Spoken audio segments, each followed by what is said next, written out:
মাঝ আকাশে বিমানের ইঞ্জিনে আগুন, কলকাতায় জরুরি অবতরণ বিমানের। তুরস্ক এয়ারলাইন্সের বিমানের ইঞ্জিনে আগুন। অনুপ রয়েছেন সঙ্গে। অনুপ, কলকাতায় জরুরি অবতরণ টার্কিশ এয়ারলাইন্সের বিমানের অবতরণ জরুরি অবতরণের কারণ যে টার্কিশ এয়ারলাইন্সের বিমান যখন কলকাতার আকাশ দিয়ে যাচ্ছিল সেই সময় কিন্তু একটা পাইলট ইঞ্জিনে আগুন দেখতে পায়। এরপরে কাঠমান্ডু ইসলামপুরের উদ্দেশ্যে রওনা দেওয়ার সময় কলকাতা এয়ারপোর্টের উপরে যখন এই আগুন দেখা যায়, এরপরে কলকাতার সঙ্গে যোগাযোগ করা হয়। তড়িঘড়ি বিমানটাকে একেবারে কলকাতা এয়ারপোর্টে নামানো হয় এবং এরপরে সবুজ সংকেত মেলার পরে যখন বিমান নামানো হয়, এরপরে যাত্রীদেরকে নামানো হয়। এবং বিমানের ডান দিকের ইঞ্জিনে দেখা যায় যে পরপর ধোঁয়া বেরোতে এবং সেখানে আগুন লাগে। পরবর্তীতে দমকল আধিকারিক এবং সিআইএসএফ আধিকারিক তারা প্রত্যেকে পৌঁছে এবং যাত্রীদেরকে বিমান থেকে বাইরে বের করা হয় এবং বিমান মেরামতির পরে সেই বিমান কিন্তু আবার কলকাতা থেকে নিজস্ব গন্তব্যস্থলে রওনা দেয়। ওকে। তবে আইনজীবীর ভূমিকা এই প্রথম নয়। একটা ছবি দেখাই আপনাদের, ওই দেখুন ছবিটা। এখানে একটা ছবি আছে 1996 সালের ছবি, বালুরঘাটের ছবি। এই দেখুন আইনজীবীর ভূমিকায় মমতা বন্দ্যোপাধ্যায়। বালুরঘাটে কি হয়েছিল 1994 সালে? কি হয়েছিল 1994 সাল?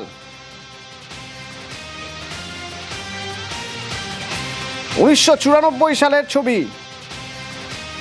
দক্ষিণ দিনাজপুরের গোপালগঞ্জ স্কুলের হেডমাস্টার কমলেশ সরকার খুন হয়েছিলেন। দক্ষিণ দিনাজপুর উত্তাল হয়ে উঠেছিল। ছাত্র আন্দোলন, উত্তাল বালুরঘাট। পুলিশের গুলিতে পার্থ রায় নিহত হয়। সেই স্কুলেরই ছাত্র পার্থ রায়, ওই স্কুলের ছাত্র। বিক্ষোভে সামিল হওয়া অনেককে গ্রেপ্তার করা হয়। তখন আন্দোলনকারীদের পাশে দাঁড়িয়ে বালুরঘাট আদালতে সওয়াল করেন মমতা বন্দ্যোপাধ্যায়।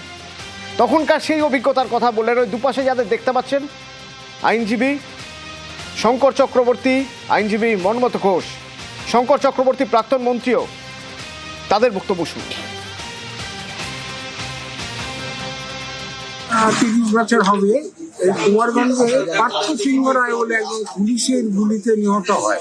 তখন একটা পাবলিক এডুকেশন হয়, থানা ঘেরাও টেরাও হয়, পুলিশ আটক করে কোর্টে চালান করে। মমতা ম্যাডাম আর কি বালুরঘাটে আসেন, সাংসদ ছিলেন, লয়ারও ছিলেন, ওনার বার কাউন্সিলের মেম্বারও ছিলেন এবং আমাদের লয়ারদের সঙ্গে একটু আলাপ আলোচনা করেন জামিনের ব্যাপারে। জজ কোর্টে জামিনের আবেদন করা হবে। বার লাইব্রেরি থেকে জজ কোর্ট পর্যন্ত মিছিল করে আমরা জজ কোর্টে যাই। নীলকান্ত বাগচি বেল মুভ করেন, শ্রীমতী মমতা ব্যানার্জি, সবাই আরো অনেকে ছিলেন। আমার চেম্বারে বসে কাজ করছিলাম, উনি আমার বাড়িতে আসেন। আমাকে বললেন যে আপনি কালকে কখন আসবেন কোর্টে? আমি বললাম যে 10:30টার সময় জজ সাহেব বসবেন, আমি 10টা নাগাদ পৌঁছে যাব। তারপরে 10টার সময় আমি পৌঁছালাম, উনিও প্রায় সঙ্গে সঙ্গেই এসে পৌঁছলেন। পৌঁছানোর পরে উনি আমাকে বললেন যে আমাকে একটা গাউন এনে দেন। তা আমি ওনাকে একটু তাকাতেই উনি আমাকে বললেন যে আমি কিন্তু আইন পড়াশোনা করেছি, আইন পাস করেছি, আমার এনরোলমেন্টও আছে, আপনি গাউন আমাকে একটা জোগাড় করে দেন। এরও ঠিক 2 বছর পরে 1996 সাল, 1993-এর 21শে জুলাই কংগ্রেস কর্মীদের যে মুভমেন্ট, সেই মুভমেন্টে তাদের বিরুদ্ধে যে মামলা হয়েছিল, 2টি মামলা, সেই মামলা লড়বেন 1996 সালে মমতা বন্দ্যোপাধ্যায়। কিন্তু মমতা বন্দ্যোপাধ্যায় তখন তার কাছে গাউন, তখন যখন আদালতে পৌঁছলেন, পৌঁছে বললেন যে আমি মামলা লড়বো, কিন্তু তখন গাউন কোথা থেকে পাওয়া যাবে? এই আইনজীবী এর কাছ থেকে গাউন নিয়েছিলেন। ইনি 30 বছর হয়ে গেল এই গাউন আর পরেননি।